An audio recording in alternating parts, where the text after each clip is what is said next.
I'm NatTea, and in this series by Yahoo Southeast Asia, we're going to be covering the specific aspects of a competitive Dota 2 game from the spectator's point of view. In the last episode, we talked about the drafting phase and the different roles within a team. So for this one, let's talk about the heroes you'll commonly see in those roles and the items they'll build. There are two types of heroes in Dota 2, the core hero and the support hero. Let's start with the core heroes. There are three cores. We have the carry, the mid laner, and the off laner.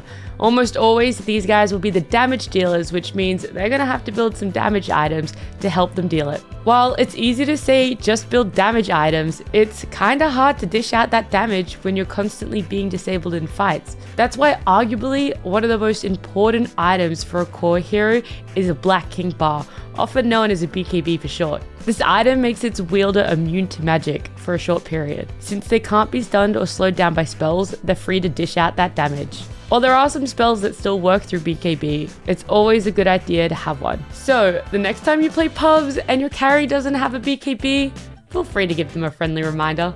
With that out of the way, let's go through which different heroes you'll commonly see in the core role. Let's start with the carry. Carry heroes become very powerful given enough levels and items, but are often weak and vulnerable in the early stages. You'll often see carry heroes spend much of the early game farming before joining their team later on once they have enough items to start fighting, like BKB. Let's go through a few classic carry heroes you'll commonly see. One of the classic carry heroes would be Faceless Void, who uses his time powers to lock one enemy in place, go back in time to avoid damage, and stop time in a huge area with his Chronosphere ultimate. Next up, there's Terrorblade, who starts out as a melee hero but can turn into a powerful ranged monster. He can also summon an army of illusions and swap his current health with that of another hero. We also have Phantom Assassin, who can one-hit the elite heroes with an insane crit damage.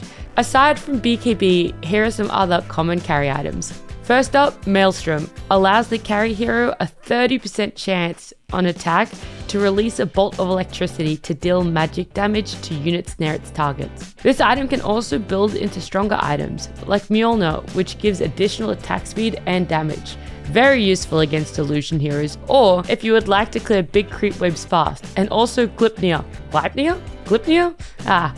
Either way, it roots an enemy hero in place, preventing them from moving and casting certain mobility abilities.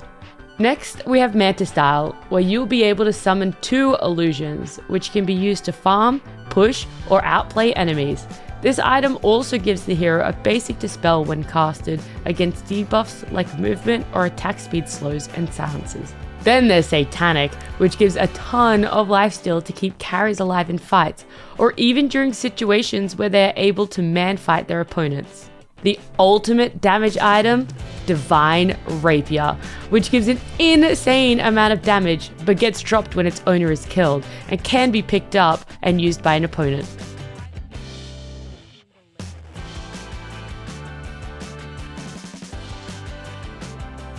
A rapier is a dangerous item to hold. If you end up losing it, well, you might just end up losing the game.